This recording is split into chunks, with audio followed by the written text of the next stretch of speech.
Hello दोस्तों, नमस्कार। SMKC channel में मैं आप सभी लोगों का दिल से बहुत बहुत स्वागत करता हूं। दोस्तों, इस वीडियो में हम लोग बात करने वाले कुछ पर्टिकुलर स्टॉक से रिलेटेड, कुछ पर्टिकुलर सेक्टर से रिलेटेड, जहां पे आप लोगों ने थोड़ा सा अभी फोकस रखना चाहिए।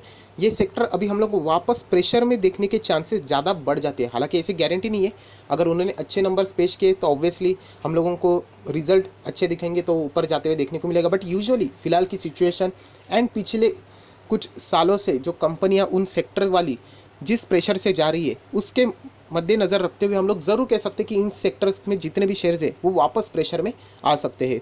तो उसके पीछे की वजह क्या है वो भी देखेंगे। उसी के साथ साथ कुछ ऐसे स्टॉक में आप लोगों को बताने वाला हूँ जो कि आप लोगों को फ़ायदे में भी आते हुए देखने को मिल सकते हैं। तो ज़रूर इस वीडियो को आखिर तक देख लेना। तो चलिए, मैं कौन से सेक्टर की यहाँ पे बात कर रहा हूँ तो डायरेक्टली उस पॉइंट के ऊपर आ जाते हैं। तो आप सभी लोग बताएं, स्टॉक मार्केट में अलग अलग सेक्टर है। मैं ये सारे सेक्टर आपके सामने ओपन कर दिया है एंड यहाँ पे आप देख सकते हो निफ्टी ऑटो। यस दोस्तों, ऑटो सेक्टर बहुत ही इंपॉर्टेंट बात मैं बताने जा रहा हूँ। बहुत सारे लोगों को कहना चाहता हूँ, बहुत सारे लोग बीच में ही वीडियो स्किप करते हैं एंड नीचे कमेंट सेक्शन में जो ऑलरेडी मैंने कवर किया है वो सवाल पूछ लेते हो। उससे मुझे समझ में आता है कि आप वीडियो पूरा नहीं देखते हो।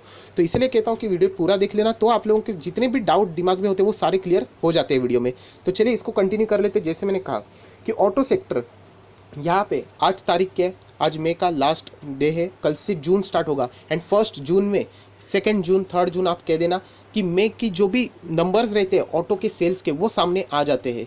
एंड आप सभी लोगों को पता है कि ऑलरेडी ऑटो किस सेक्टर मतलब जो तकलीफ से जा रहा है वो ऑलरेडी आप लोगों को अच्छी तरीके से पता है। एंड सबसे बड़ा खतरा आप लोगों को पता है, पिछले 3 दिन ऑटो सेक्टर लगातार भागते ही चला जा रहा है, भागते ही चला जा रहा है। इसके पहले के दो दो ट्रेडिंग डेज की अगर हम लोग बात करें तो वहाँ पे हम लोग को शॉर्ट कवरिंग भी देखने को मिली थी, जिसके बदौलत, क्योंकि ऑटो सेक्टर में एफएनओ में बहुत ज़्यादा शॉर्ट होता है क्योंकि पिटा हुआ सेक्टर है, तो यस अच्छा खासा मौका मिलता है। बट जैसी एक्सपायरी सामने आ जाती है, मैंने आप लोगों को बताया मंथली एक्सपायरी, तो कवर करने के लिए बाइंग भी करना पड़ता है काउंटर में, वरना यहाँ पे आप सभी लोगों को पता है कि लॉस होने के चांसेस बढ़ जाते हैं। तो इसीलिए यहाँ पे ऑटो सेक्टर में बहुत ज़्यादा बाइंग हुई है। सो यहाँ पे मैं इतना सारा बात आप लोगों को बता क्यों रहा हूँ, ये बताने का मकसद ये है दोस्तों कि ये ऑलरेडी बहुत हाई पे अभी आ चुके हैं ऑटो सेक्टर के शेयर्स एंड यहाँ पे अभी सेल्स के नंबर सामने आएंगे। यूजुअली आप सभी लोगों को पता है वो अच्छे नहीं रहेंगे, पिछले टाइम भी हम लोगों ने देखा था। तो एक नेगेटिव न्यूज़ काफ़ी होगी, इन सेक्टर में जितनी भी बढ़त थी वो यहाँ पे वापस हम लोग को गिरते हुए देखने को मिल सकती है। सो ये बहुत ही इंपॉर्टेंट बातें हैं एंड जैसे मैंने कहा कि कुछ कंपनीज है जिनके ऊपर आप लोगों ने फोकस रखना है, क्योंकि उन कंपनी में हम लोगों को थोड़ा सा पॉजिटिव इम्पैक्ट भी देखने को मिल सकता है। बाकी ऑटो सेक्टर के शेयर में हम लोगों को प्रेशर ही कंटिन्यू होते हुए देखने को मिल सकता है। सो अगर मैं निफ्टी ऑटो के अंदर भी जाता हूं तो आप लोगों को मैं दिखाना चाहूँगा, देखिए ये निफ्टी के ऑटो के शेयर्स है। मैं किसी इंडिविजुअल स्टॉक के ऊपर नहीं जाऊँगा, आप लोगों को एक इंपॉर्टेंट बात बताना चाहूँगा। थोड़ा सा मैं यहाँ पे स्क्रॉल डाउन करूँगा एंड यहाँ पे जूम कर लेता हूँ। अभी आप लोगों को शायद से दिख रहा होगा, ये है 1 साल के रिटर्न, आप लोग देख सकते हैं 1 साल के रिटर्न है। एंड यहाँ पे आप कह सकते हो पूरा अगर इंडेक्स की मैं बात करूँ तो लगभग 25% डाउन है इंटायर ऑटो सेक्टर। ये पूरा इंडेक्स का रिटर्न वो बता रहे हैं। हर एक स्टॉक आप लोग यहाँ पे देख सकते हैं कैसे नेगेटिव इसमें चल रहा है। कोरोना की वजह से प्रेशर तो है, बट उससे पहले भी ऑटो सेक्टर में जिस तरीके के यहाँ पे हम लोग को बदलाव देखने को मिले सरकार की तरफ से, यहाँ पे बहुत ज़्यादा प्रेशर आते हुए देखने को मिला था ऑटो सेक्टर में।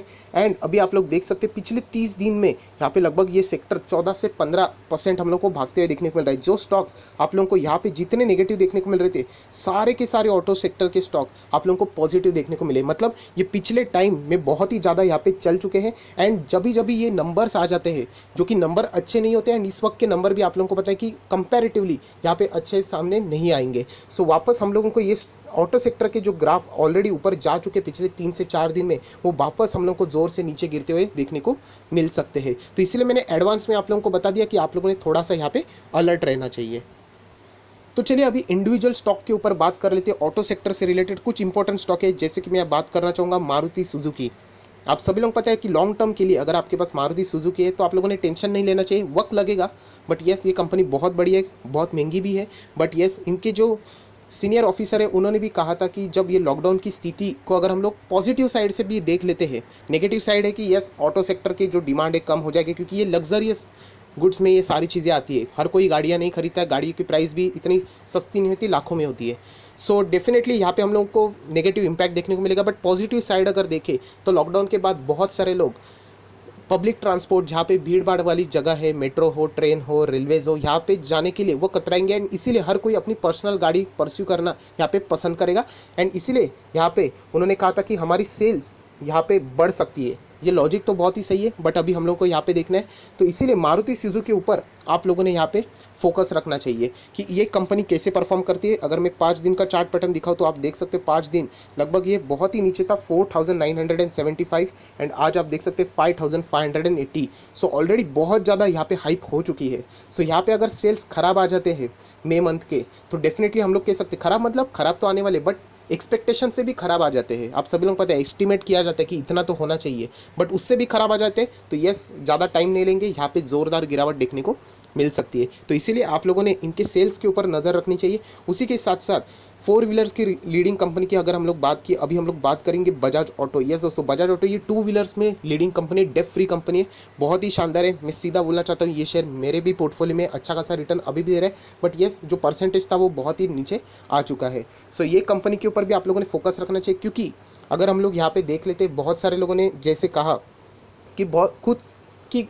व्हीकल लेना सब लोग अभी प्रेफर करेंगे, एंड यहाँ पे ऑब्वियसली 4 व्हीलर्स की जो व्हीकल होती है उसको लेने से अच्छा है, आप सभी लोग पता है 2 व्हीलर्स ये सस्ती मिल जाती है, तो इसीलिए बहुत ज़्यादा लोग 2 व्हीलर्स की बुकिंग के लिए अभी सामने आ रहे हैं।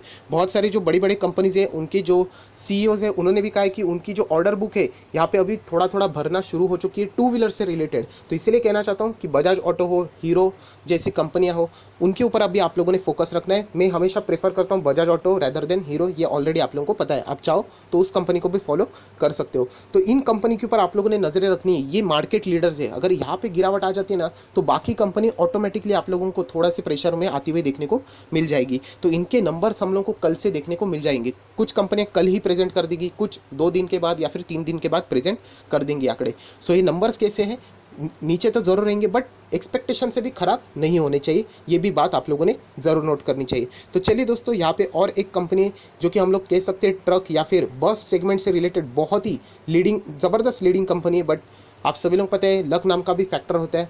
जैसे ही ये सारी चीज़ें हम लोग को देखने को मिली, ये स्टॉक बहुत ही नीचे आ चुका है। अशोक लेलैंड डिफेंस के लिए भी ये कंपनी काम करती है, डिफेंस इक्विपमेंट, उसी के साथ साथ जो व्हीकल्स रहते हैं ये कंपनी को टेंडर भी मिल चुका था। तो इसके ऊपर भी आप लोगों ने फोकस रखना है। इनके सेल्स तो बहुत ही ज़्यादा गिर सकते हैं, क्योंकि जैसे कहा कि कमर्शियल व्हीकल्स बहुत ही हम लोगों को कम यहाँ पे खरीदारी यहाँ पे देखने को मिल सकती है। तो बहुत ही ड्रेस्टिकली 70%, 80% या फिर 92% तक भी इनके सेल्स में हम लोग को हेवी व्हीकल्स में गिरावट देखने को मिल सकती है। सो ये इस स्टॉक के ऊपर भी आप लोगों ने नज़रें रखनी चाहिए। तो चलिए अभी हम लोग आ जाएंगे कि ऐसे कौन से स्टॉक है ऑटो सेक्टर के जहाँ पे मार्केट बुलिश, मतलब अच्छे नंबर आने की उम्मीद लगा के बैठे हुए हैं। यस दोस्तों, यहाँ पे कुछ ऐसे स्टॉक है ऑटो से जो मैं अभी आप लोगों को दिखाने वाला हूँ। सबसे पहले एस्कॉर्ट। यस दोस्तों, जो भी मैं स्टॉक दिखाने वाला हूँ ये तीनों की तीनों एक ही टाइप के गाड़ियाँ यहाँ पे बनाती है। एस्कॉर्ट की अगर मैं बात करूँ तो यहाँ पे जो एग्रीकल्चर से रिलेटेड गाड़ियाँ हैं, मतलब अगर मैं बात करूँ ट्रैक्टर, यस दोस्तों जो ट्रैक्टर रहता है आप सभी लोगों को पता है उनकी डिमांड यहाँ पे बहुत ही ज़्यादा बढ़ चुकी है, एंड इसीलिए यहाँ पे एस्कॉर्ट, इसके ऊपर आप लोगों ने नज़रें रखनी चाहिए। इनकी डिमांड्स यहाँ पे अच्छी खासी आ चुकी है, तो इसीलिए एस्कॉर्ट का बाकी का डेटा खराब हो सकता है बट उनके जो ट्रैक्टर के सेल्स के नंबर्स है वो यहाँ पे इम्प्रेसिव हो सकते हैं, इसीलिए बहुत सारे लोग अभी एस्कॉर्ट के ऊपर यहाँ पे फोकस रखे हुए। और अगर मैं दूसरी कोई कंपनी की बात करूँ तो वो भी है महिंद्रा एंड महिंद्रा। यस दोस्तों, ट्रैक्टर में महिंद्रा एंड महिंद्रा भी है। हालांकि मैं ये नहीं कह रहा हूँ कि जाके बाय करो, बट सीखने के लिए ये बहुत ही इंपॉर्टेंट है कि ये भी कंपनी ट्रैक्टर बनाती है। सो इसके ऊपर भी आप लोगों ने यहाँ पे फोकस रखना चाहिए कि इनके नंबर्स कैसे आते हैं। लास्ट टाइम के नंबर महिंद्रा एंड महिंद्रा के बहुत ही खराब थे, इसीलिए ये सारी चीज़ें मैं आप लोगों को बता रहा हूँ। एंड अगर और एक कंपनी अगर मैं ट्रैक्टर की से रिलेटेड बात करूँ तो VST टिल्लर।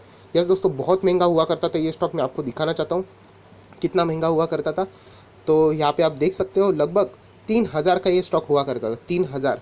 एंड उसके बाद ये कंसिस्टेंटली गिरावट, ऑटो सेक्टर में जिस तरीके की हम लोगों को गिरावट देखने को मिली है, मंदी देखने को मिली है, वो इस साल से रिकवर होने वाली थी अप्रैल मंथ से, बट कोरोना जैसी चीज़ आ गई एंड उसके बाद ऑटो सेक्टर में दिक्कतें और भी बढ़ना शुरू हो चुकी है। सो ये VST टिल्लर आप नाम में भी देख सकते हैं, ट्रैक्टर बनाने वाली कंपनी थी, इनके ऊपर फोकस रहना चाहिए क्योंकि उनकी ऑर्डर बुक अच्छी तरीके से यहाँ पे हम लोगों को बढ़ती हुई देखने को मिल रही है। यहाँ पे सेल्स भी हम लोगों को अच्छी तरीके से आते हुए कंपैरेटिवली बाकी ऑटो सेक्टर की जो भी कंपनी है उनको अगर आप कंपेयर करोगे उससे यहाँ पे थोड़े से बेटर नंबर आने की यहाँ पे अपेक्षा बाजार लगाए हुए हैं। सो इनके भी नंबर कैसे आते हैं इसके ऊपर भी आप लोगों ने नज़र रखनी है। अगर वो शेयर आपके पोर्टफोलियो में रहे या ना रहे, बट आप लोगों ने फोकस रखना है। अगर स्टॉक मार्केट में ये सारी चीज़ें करोगे तो आप लोगों को समझ में आ जाएगा कि कैसे सारी चीज़ें यहाँ पे काम की जाती है। सो ये 3 स्टॉक मैंने बताए जहाँ पे मार्केट ज़्यादा बुलिश है। उसी के साथ साथ बजाज ऑटो में भी मार्केट यहाँ पे एक्सपेक्टेशन लगा के बैठा हुआ है। उसी के साथ साथ बहुत सारी कमेंट्रीज भी आती है, वो भी हम लोग को यहाँ पे देखनी पड़ने वाली है। बट ओवरऑल अगर हम लोग सेंटीमेंट्स की बात करें तो आप सभी लोगों को मैं ऑलरेडी बता चुका हूँ कि ऑटो सेक्टर ये बहुत ही प्रेशर में चल रहा है, बुलिश में नहीं, अभी भी हम लोग बेरिश में ही है। मैं ऑटो सेक्टर की बात कर रहा हूँ एंड पिछले 3 से 4 दिन कंसिस्टेंटली भागते ही चला जा रहा है। सो यहाँ पे अगर थोड़े से भी नंबर्स खराब आ जाते हैं, एक्सपेक्टेशन से भी खराब, सो यहाँ पे गिरने के लिए टाइम नहीं लगेगा। ये भी चीज़ आप लोगों ने दिमाग में फिट करनी चाहिए। सो बहुत सारे लोग पूछते हैं सर ऑटो सेक्टर में ऐसा क्या हो गया, तो ये ऑलरेडी मैं आप लोगों को प्रिपेयर करके रख रहा हूँ। क्या इसका अर्थ ये है कि डेफिनेटली गिरने वाला है? ऐसा नहीं। अगर एक्सपेक्टेशन से अच्छे नंबर पेश किए सो डेफिनेटली यहाँ से हम लोगों को और भी थोड़ी सी रैली देखने को मिल सकती है। बट येस, खरीदने के लिए अभी भी आप लोगों ने जल्दबाजी नहीं करनी चाहिए। हाँ, अगर आप मार्केट लीडर्स में खरीदना चाहते हो, Bajaj auto, Maruti, then it's okay, but वहाँ पे भी बाय ऑन डिप्स की स्ट्रैटेजी यूज़ करनी पड़ेगी। बाकी अगर आप ऑटो कंपनीज में जाओगे तो वहाँ पे आप लोगों को नुकसान होने के चांसेस बहुत ही ज़्यादा है, क्योंकि रीज़न आप सभी लोगों को पता है, ये लग्जरीज गुड्स में आती है। लोग यूजुअली ऑटो सेक्टर ऐसे ही खरीदते हैं एंड इसके बाद होने वाली मंदी तो इनके और भी सेल्स यहाँ पे ड्रॉप कर सकते हैं। सो जितने इंपॉर्टेंट शेयर थे मैंने आप लोगों को बता दी लिस्ट, उसके ऊपर फोकस रखना। बार बार कह रहा हूँ, ऐसी कोई बात नहीं कि आपके पोर्टफोलियो में ही वो शेयर है उनको ही फॉलो करना चाहिए, ट्रैक करना चाहिए, ऐसी कोई बात नहीं है। कभी कभी कुछ अच्छे शेयर्स भी बन जाते हैं। मैं आप लोगों को एक छोटा सा एग्जाम्पल दूंगा, ICICI बैंक मुझे बिल्कुल पसंद नहीं था, घटिया बैंक था एक नंबर का। बट बाद में उन्होंने जिस तरीके का खुद का टर्न अराउंड कर लिया, जिस तरीके से उन्होंने जितनी भी कमियां थी उन्होंने इंप्रूव किया, एनपीएस में, असेट क्वालिटीज़ में सुधार लाए, तब से मुझे वो बैंक पसंद हो गया एंड उसमें मैंने निवेश करना भी शुरू किया। सो अगर मैं उसको ट्रैक करना ही छोड़ देता तो मुझे नया शेयर पता ही नहीं चलता। तो इसलिए कह रहा हूँ कि हर एक शेयर के ऊपर नज़रें रखनी है कि कौन सा शेयर कैसे चल रहा है। तो ये एक निशानी होती है अच्छे खासे स्टॉक मार्केट के स्टूडेंट से रिलेटेड, जो कि आगे जाके अच्छा खासा रिटर्न भी कमा सकता है। सो जो भी चीज़ें थी ऑटो सेक्टर से रिलेटेड, नंबर्स आने वाले, कौन से स्टॉक के ऊपर नज़रें रखनी है, कौन से स्टॉक भाग सकते हैं, कौन से स्टॉक गिरने के चांसेस है, ये सारी चीज़ें मैंने एक ही वीडियो में कवर कर दी है। सो आई आशा करता हूँ दोस्तों ये वीडियो आपके लिए हेल्पफुल रहा होगा। तो लाइक करना, दोस्तों के साथ शेयर करना एंड चैनल में फर्स्ट टाइम विजिट किया तो सब्सक्राइब करके बेल आइकन को भी हिट कर लेना। तो जो भी मेरा नया लेटेस्ट वीडियो रहेगा वो सबसे पहले आप ही तक पहुंच जाएगा। So that's it, thank you very much दोस्तों। We will be meeting in our next video. तब तक के लिए बाय बाय।